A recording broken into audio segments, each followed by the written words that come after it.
La louange est à Allah, le Très-Haut, nous le louons et auprès de lui nous recherchons protection. Et nous demandons refuge et protection auprès d'Allah, le Très-Haut, contre le mal de nos propres personnes ainsi que contre le mal de nos propres actions. Celui qu'Allah a guidé, il n'y aura personne pour l'égarer, et celui qui l'a égaré, il n'y aura personne pour le guider. J'atteste qu'il n'y a pas de divinité digne d'être adorée en toute vérité et exclusivité à l'exception d'Allah, le Très-Haut. Et j'atteste que Mohammed sallallahu alayhi wa sallam est son serviteur et messager. Ô vous qui croyez, craignez Allah de sa vraie crainte et ne mourrez qu'en pleine soumission. Ô vous les hommes, craignez votre Seigneur qui vous a créé à partir d'une seule personne et qui a créé à partir de celle-ci sa compagne et a multiplié à partir de ces deux-ci un grand nombre d'hommes et de femmes. Et craignez Allah au nom duquel vous vous implorez mutuellement et craignez de rompre les liens du sang. Allah observe parfaitement ce que vous faites. Ô vous qui croyez, craignez Allah et prononcez des paroles justes. Il vous arrangera vos affaires et vous pardonnera vos fautes. Et celui qui obéit à Allah et à son messager a remporté un vif succès. La meilleure parole est la parole d'Allah, le Très-Haut. La meilleure guidée est la guidée du prophète Mohammed sallallahu alayhi wa sallam. Et la pire des choses, ce sont les choses qui sont rapportées en islam, à savoir celles qui sont rajoutées en celui-ci et qui n'en font pas partie. Et toute chose rapportée est une innovation, et toute innovation est un égarement, et tout égarement est voué au feu. Ne laissez pas d'endroit vide, les frères. Il y a des frères qui entrent et qui ne trouvent pas de place. Barakallahu fikum. Ne laissez pas d'espace entre vous et approchez-vous le plus possible. Barakallahu fikum. Ô croyants, Allah n'a pas créé l'univers pour le laisser sans surveillance. Il n'a pas fait exister cette création, les génies et les hommes, pour qu'ils errent sans obligation ni interdit. Au contraire, il les a créés pour qu'ils l'adorent et lui obéissent.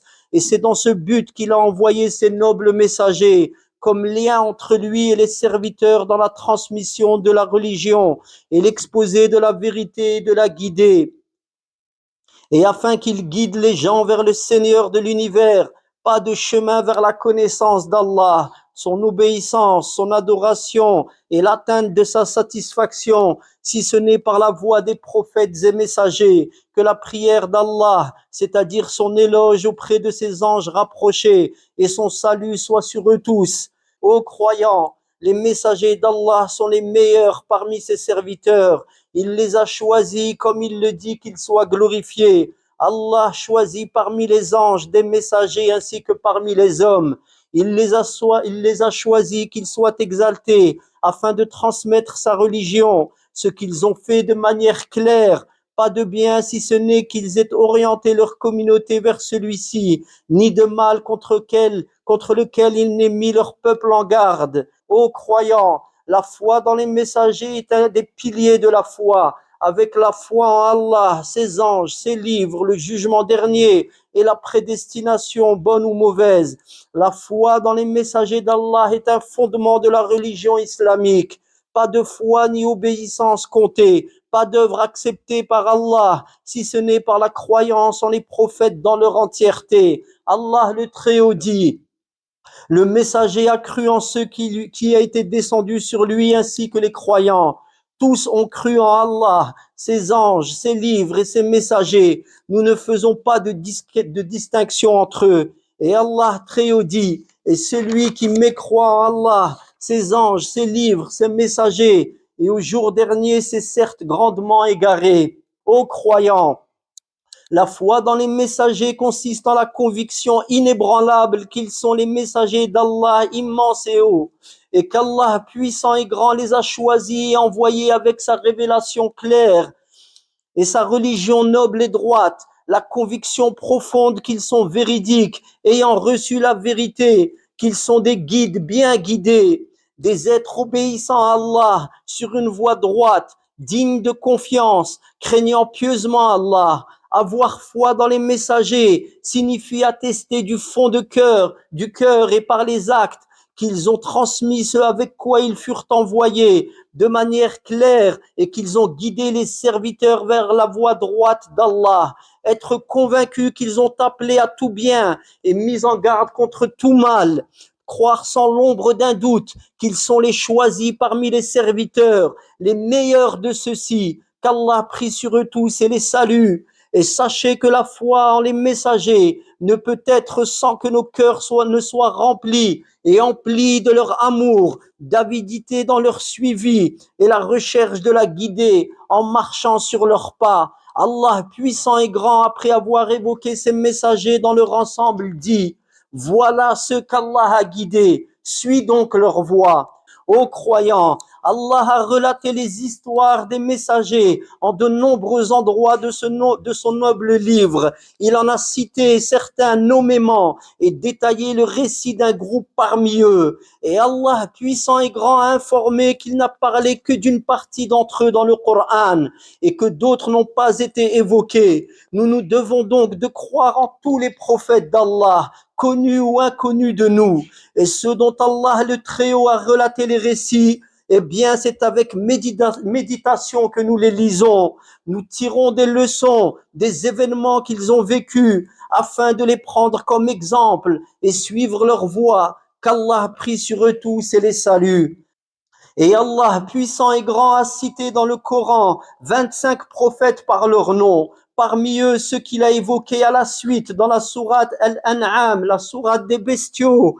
Il les a cités montrant leur importance, élevant leur degré et interpellant les serviteurs au sujet de leur haute position. Allah dit: tel est l'argument que nous inspirâmes Ibrahim, c'est-à-dire Abraham, contre son peuple. Nous élevons en haut rang qui nous voulons. Ton Seigneur est sage et omniscient. Et nous lui avons donné Ishaq, Isaac et Jacob, et nous les avons guidés tous les deux. Et Noé, nous l'avons guidé auparavant. Et parmi la descendance, c'est-à-dire d'Ibrahim, Abraham ou de Noé, comprenons cela: Daoud, David, Suleiman, Salomon, Ayoub, Job, Youssouf, Joseph, Moussa, Moïse et Aaron. Et c'est ainsi que nous récompensons les bienfaisants.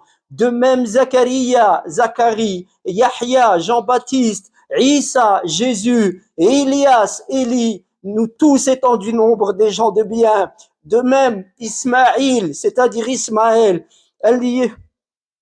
Eliasa, c'est-à-dire Élisée, Yunus, Jonas et Lot.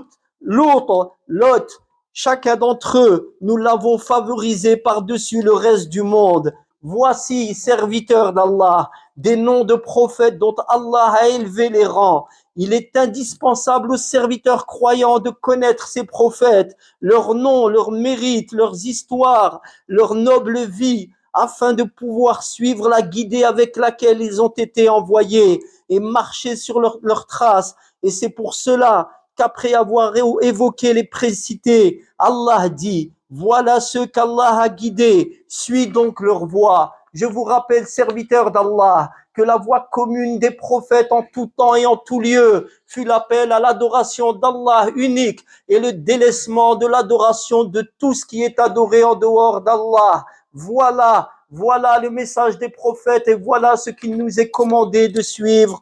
Ô croyants, la foi dans les messagers est un acte d'implication. Cela veut dire que la foi en certains implique la foi dans l'ensemble de ceux-ci. Et inversement, le fait de mécroire en l'un de ceux-ci est équivalent à la mécréance dans tous les messagers. Celui donc qui fait une distinction entre les prophètes, croyant en certains d'entre eux et rejetant d'autres, eh bien celui-ci a en fait mécru dans la globalité des prophètes et il a mécru en celui qui les a envoyés, c'est-à-dire Allah, et nous a informé qu'ils sont effectivement des prophètes.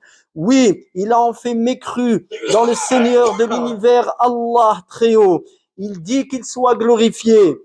Ceux qui ne croient pas en Allah et en ses messagers et qui veulent faire distinction entre Allah et ses messagers et qui disent: nous croyons en certains d'entre eux mais ne croyons pas en d'autres, et qui veulent prendre un chemin intermédiaire, c'est-à-dire entre la foi et la mécréance. Les voilà les vrais mécréants, et nous avons préparé pour les mécréants un châtiment avilissant.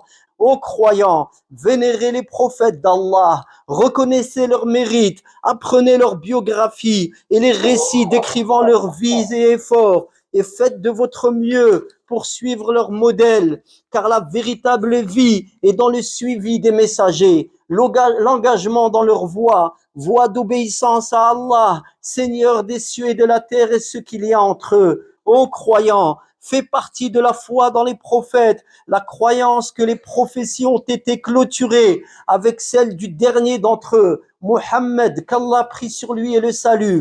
Pas de prophète ni messager après lui, ni non plus de législation après la sienne. Point de livre ne sera révélé après le Coran.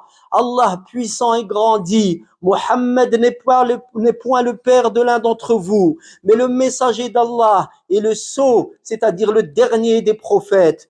Le messager d'Allah a dit, mon exemple est celui des prophètes avant moi, est comparable à un homme ayant bâti une maison, ayant parfait et embelli sa construction, à l'exception de l'emplacement d'une brique à un angle.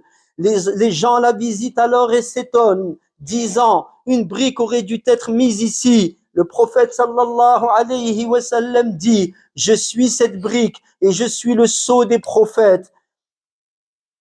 Mohammed a donc clôturé les prophéties et messages.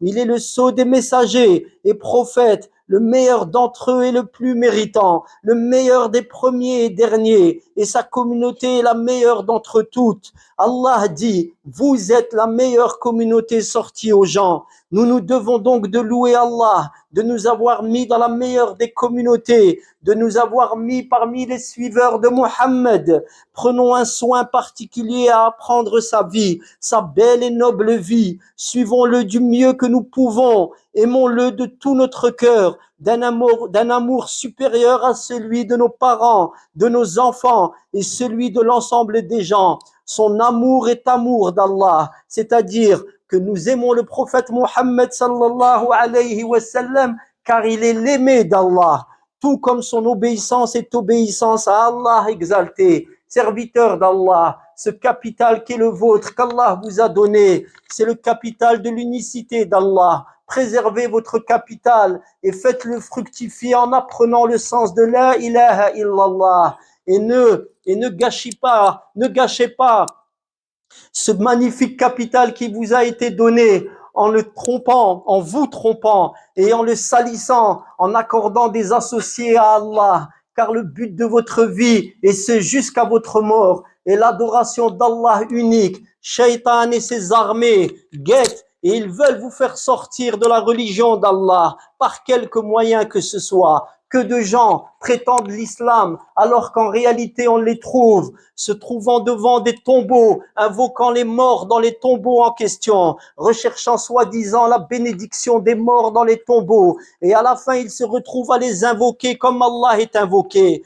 D'autres encore prétendent à l'amour du prophète sallallahu alayhi wa sallam, et à la fin ils décrivent le prophète par des qualificatifs qui ne vont qu'à Allah. Ils disent au prophète sallallahu alayhi wa sallam, tu es celui qui connaît les tables gardées, la table gardée, alors que seul Allah connaît celle-ci. Seul Allah connaît l'invisible. Et ils disent au prophète en lui parlant, ô Mohammed, tu connais toi l'invisible, alors que seul Allah connaît l'invisible. Cela n'est pas de l'amour du prophète sallallahu alayhi wa sallam. Cela est de l'inimitié du prophète sallallahu alayhi wa sallam.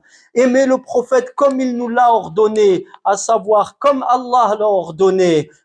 Et comme vous aimez Allah, l'amour du prophète et avant tout l'amour d'Allah, c'est par le suivi du prophète exclusivement et pas par l'invention des faussetés que je viens de citer. Allah dit dans le Coran, dis ô croyants, dis Mohammed, si vous aimez Allah, alors suivez-moi, il vous aimera alors et vous pardonnera vos fautes. Voilà comment on obtient l'amour d'Allah et on prouve l'amour d'Allah par le suivi du prophète sallallahu alayhi wa sallam.